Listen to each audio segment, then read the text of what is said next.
नांदेड जिल्ह्यामध्ये 4,41,945 हेक्टरवर सोयाबीन पिकाची पेरणी झालेली आहे।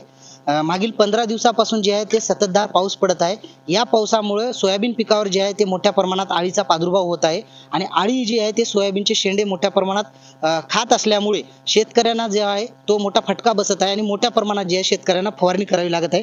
माझ्यासोबत काही शेतकरी आहेत, काय सांगाल कशा पद्धतीने सोयाबीनवर अळीचा प्रादुर्भाव होत आहे? खरं सांगायचं म्हणजे बघा साहेब, ह्या अति पावसामुळे पुन्हा आभाळामुळे सोयाबीनवर अळी पडत आहे। वारंवार फवारणी करून देखील शेतकऱ्याच्या हाताशी काही लागत नाही। तसा जर विचार केला तर सोयाबीनचे भाव विक्रीसाठी अतिशय कमी होऊन गेले आहेत आणि आमचं सोयाबीन विकत बाजारात जर नेलं त्याला भाव लागत नाही आणि त्याचबरोबर त्यांच्या 25 किलो बॅगला 1 क्विंटलचं दाम आम्हाला द्यावं लागतं। फवारणीसाठी आम्ही तर त्रस्त होऊन गेलेलो आहोत। वारंवार निसर्गामुळं वातावरणामुळं शेतकऱ्याचे हाल होत आहेत।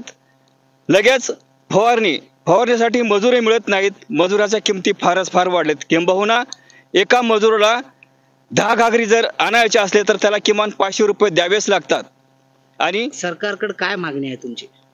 सरकारकडे आमची एकच मागणी आहे, सरकारने सर्वसामान्य शेतकऱ्याचा विचार करून त्याच्या हाताशी काय भाव लागेल, काय पडेल, कमीत कमी याचा विचार करावा।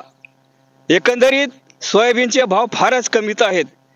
शेतकरी जर कापणीसाठी मजूर वाट लावला तर 3,500 रुपये एकर प्रमाणे मजुरी कापणी करतात आणि आम्हाला किमान 4,000 ते 4,500 भाव मिळतो। सोयाबीनला हमी भाव मिळाला पाहिजे असं वाटते का? खरंच शासनानं जर शेतकऱ्यासाठी हमी भाव दिला तर उत्पन्नामध्ये काहीतरी वाढ होईल, त्यामुळे शेतकरी जगेल अशी मला अपेक्षा वाटते। आतापर्यंत किती वेळेस सोयाबीनवर फवारणी झाली? आतापर्यंत साहेब फवारणी 3 वेळेस केलो तरी कीड आम्हाला आठवत नाही।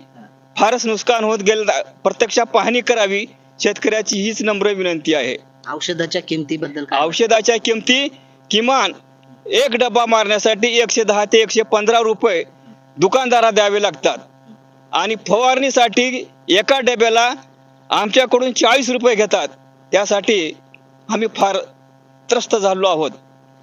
एकंदरीत आपण पाहू शकता हे शेतकऱ्याच्या प्रतिक्रिया होती। शेतकरी म्हणत आहेत की सोयाबीनला जे आहे ते हमी भाव मिळालं पाहिजे आणि सोयाबीनच्या पिकावर जे मोठ्या प्रमाणात अळीचा प्रादुर्भाव झाला आहे त्यामुळे शेतकऱ्यांना जे आहे मोठ्या प्रमाणामध्ये आज फवारणी करावी लागत आहे आणि यामुळे शेतकऱ्यांना जे आहे ते आर्थिक फटका सहन करावा लागत आहे।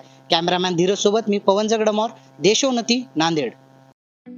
ठळक घडामोडींसाठी देशोन्नती न्यूज चॅनलला सबस्क्राइब करा आणि बेल आयकॉन प्रेस करा। मुंबई, पुणे, नागपूर, मराठवाडा असो का विदर्भ, राजकीय, सामाजिक, शैक्षणिक क्षेत्र असो का क्रीडा, सर्वच घडामोडीचे विश्लेषण पाहायला विसरू नका। फक्त देशोन्नती न्यूजवर।